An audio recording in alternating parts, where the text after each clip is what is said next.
Bapak Mama, saudara-saudari ini diberkati oleh Tuhan semua, shalom. Sekali lagi shalom. Bapak Mama senang dapat berkat. Ya, ini tahun siapa yang dapat padi banyak? Pas-pas pas untuk makan. Bapak Mama, kalau kita ngomong soal kita mempersembahkan hasil pertama kepada Tuhan, kalau kami di Timor, khusus di kami, kita kalau di kebun itu jagung itu sudah kuning. Jagung itu sudah pas untuk kita makan. Tetapi kalau kita belum bawa pi di gereja, itu berarti kita belum bisa ambil. Sebab Mama, kan kita kalau kecil itu kita suka makan jagung bakar atau apalagi kita bakar di kebun. Tetapi kadang-kadang mama dong ini bikin kita jengkel. Kalau saya pemama itu, padahal ada anjing yang sudah makan terlebih dahulu. Mama, kas masuk sudah. Mam tuh bilang sabar minggu depan. Padahal kita kepingin mau makan. Tapi masalahnya belum bawa pi gereja. Jadi kita tidak bisa ambil. Kapan kalau sudah bawa pi gereja, itu baru kita ambil. Dan kita konsumsi. Tapi kalau kita cerita ini kita kenakan kepada kita semua, kalau hitung dari bulan November ada yang panen. Desember, Januari, dan Februari kita baru syukur. Bapak Mama mau tahan? Pasti tidak bisa Bapak Mama. Ya. Karena kita berpikir kita sudah khususkan untuk Tuhan. Jadi kita harus makan. Karena kalau kita beli terus, kita lihat ini padi Bapak Mama, kita juga pusing karena pasti uang habis juga. Dan pasti kita harus mall dan makan. Yang penting adalah kita sudah harus sisipkan. Kasih pisah Tuhan punya. Tuhan punya bagian, kita kasih pisah memang.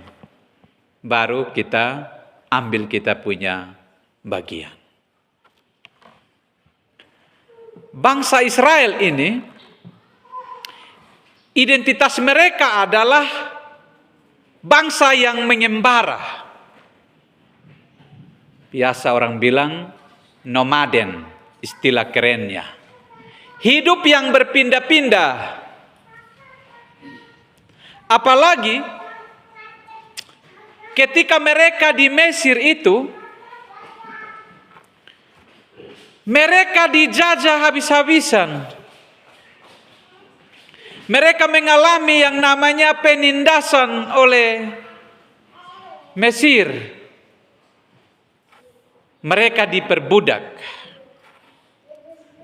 Lalu ketika mereka mau pergi di tanah yang Tuhan janjikan kepada mereka, yaitu tanah Kanaan, dalam bacaan kita di Ulangan pasal 26 saat ini mencatat bahwa Musa abdi Allah mengumpulkan bangsa Israel di dataran Moab.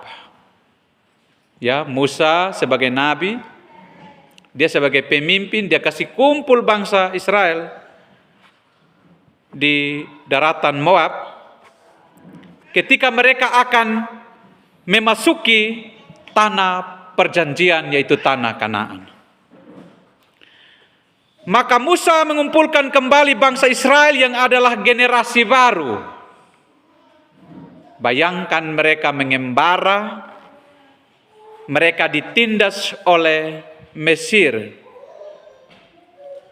Maka disebut dengan Israel yang adalah generasi baru itu Mereka lahir dalam perjalanan keluar dari tanah Mesir yang tidak merasakan penderitaan di Mesir dan tidak menyaksikan bagaimana tangan Tuhan membawa mereka keluar dari Mesir. Karena ini kan berbicara soal generasi baru, bukan generasi yang pada saat mereka ada di Mesir yang mengalami penindasan. Jadi sebelum mereka ke Kanaan, semacam Musa itu kasih kumpul mereka dan kemudian Musa briefing dulu, kasih tahu mereka sebelum mereka pergi ke tanah perjanjian. Lalu ketika mereka kumpul, Musa menceritakan ulang semua perbuatan-perbuatan dari janji serta apa yang harus ditaati ketika mereka ada di tanah Kanaan. Dan salah satu hukum atau perintah atau ketetapan Tuhan yang mutlak yaitu mereka harus memberi hasil pertama dari bumi, ya. Itu perintah, itu ketetapan.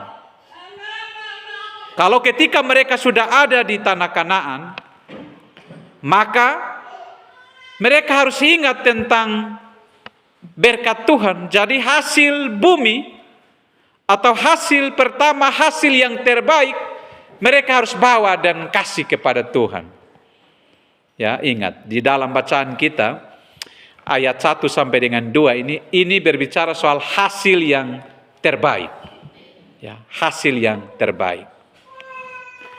Tetapi ketika mereka bawa datang di rumah Tuhan juga ada proses, ya, ada proses.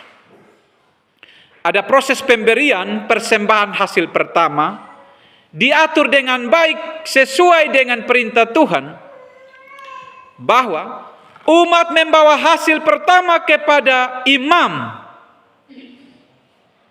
Kalau kita perhatikan di ayat yang ketiga dalam bacaan kita,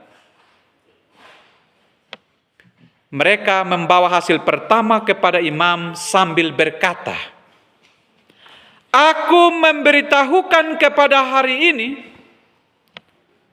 kepada Tuhan Allahmu bahwa aku telah masuk ke negeri yang dijanjikan Tuhan dengan sumpah kepada nenek moyang kita untuk memberikannya kepada kita." Jadi mereka membawa persembahan, mereka membawa hasil pertama, mereka sampaikan kepada imam, ya, supaya imam itu mengetahui dan sama-sama juga menyaksikan betapa besar karya Tuhan di dalam kehidupan umat Israel. Dengan ucapan ini dalam ayat ketiga, sebagai bentuk pengakuan bangsa Israel bahwa mereka itu terima karena Tuhan. Mereka memperoleh atau terima itu semua karena berkat Tuhan. Karena Tuhan juga menepati janjinya, yaitu janji pemeliharaan. Mereka tiba dengan selamat dan pemberian-pemberian berkat kehidupan yang mereka terima di tanah perjanjian, yaitu di tanah Kanaan. Maka imam menerima dan meletakkan di depan mezbah dan mengatur untuk pelayanan. Pemberian persembahan umat adalah sebagai persembahan syukur kepada Tuhan. Ya, sama seperti hari ini, atau kita sudah mengumpulkan, kita sudah bawa persembahan kita di rumah Tuhan, dan koster majelis membantu dan mengatur persembahan itu di tempat yang dikhususkan. Bapak Mama, saudara-saudari, kalau dalam cerita teks ini bahwa mereka sudah isi di bakul, ya, Mereka bawa datang itu dalam bentuk bakul. Ya. Kalau sekarang kalau kita di depan kita lihat ada yang bakul, banyak yang ada karungnya. Ya. Bab Mama yang terkasih dalam teks ini kita belajar 3 hal. Yang pertama, memberi persembahan hasil pertama merupakan seni kehidupan. Memberi persembahan hasil pertama merupakan seni kehidupan. Kalau omong soal seni itu artinya bahwa dia sangat menarik hati. Dia sangat menawan, sangat indah. Itu berarti bahwa persembahan yang kita bawa hasil pertama itu yang harus yang terbaik, yang indah, yang menarik ketika Tuhan melihatnya. Karena kalau dalam bangsa Israel, kalau kita perhatikan ketika mereka mempersembahkan korban, imam itu juga harus seleksi itu korban. Kalau itu binatang, itu kambing, kalau cacat, itu tidak masuk kriteria. Harus menarik. Kalau kita saat ini, kita dalam syukuran panen padi ini, berarti kita hitung sudah. Apakah kita punya hasil sulung ini, hasil pertama ini menarik di mata Tuhan atau tidak? Kalau kita sekarang, kita tidak seleksi. Kalau dalam perjanjian lama ketika umat memberi korban, mereka harus seleksi. Yang masuk kriteria yang baik itu baru dipersembahkan untuk Tuhan. Tetapi kalau yang cacat itu tidak bisa.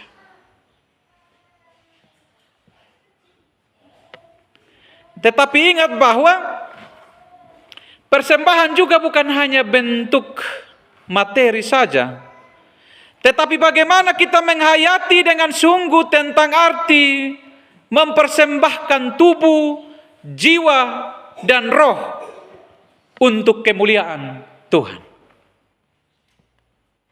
Jadi kita paling kunci adalah mempersembahkan tubuh, jiwa, dan roh kita untuk Tuhan. Yang kedua, kita menempatkan Tuhan sebagai prioritas utama. Menempatkan Tuhan sebagai prioritas utama atau pertama. Seperti buah sulung hasil yang dipersembahkan pertama. Maka dalam segala aktivitas kita, dalam pekerjaan kita, tempatkan Tuhan paling utama. Jangan bilang, kita pakai ini obat, itu makanan itu akan bertambah, dia akan subur, kita akan panen berlimpah-limpah. Itu karena pikiran-pikiran manusia. Tetapi kalau pikiran Tuhan, atau pikiran kita secara iman, secara jernih, secara berhikmat, bijaksana, Tuhan itu yang paling utama dalam hidup, dalam kita bekerja.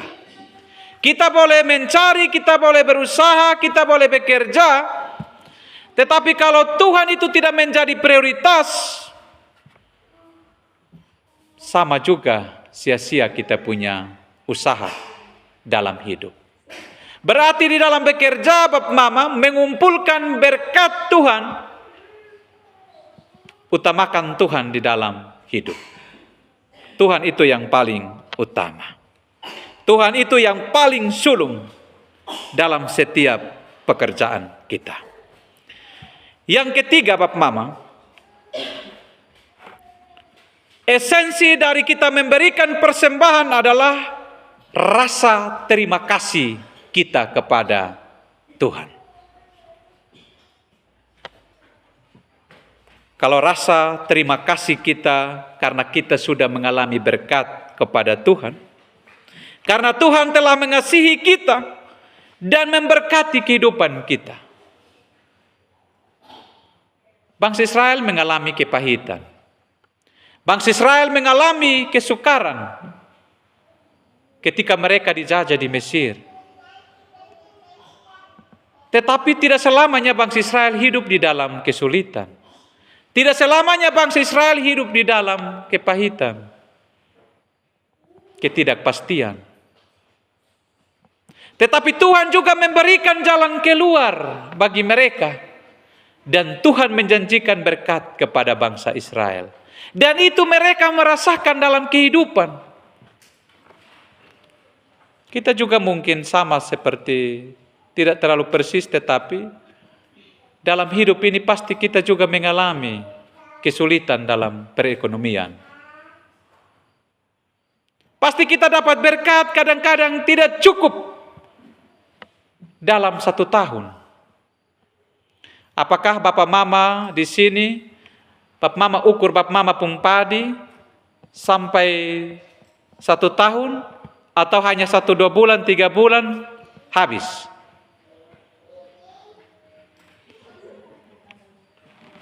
Tidak sampai 1 tahun ya Bapak Mama. Kalau kita payaking terus, Bapak Mama coba perhatikan ini bakul di depan. Kalau acara non-stop, Bapak Mama coba ukur sudah ini bakul berapa bakul 1 black. Kalau kita keluar terus, payaking terus, ini bakul ada di kita pun kepala, kita jalan terus, maka tergantung kita punya persediaan. Kalau banyak, naneo, itu sampai 1 tahun. Tapi itu pun juga tidak, maka harus beli. Beli dan makan, beli dan payaking. Tuhan berkati firman-Nya. Amin.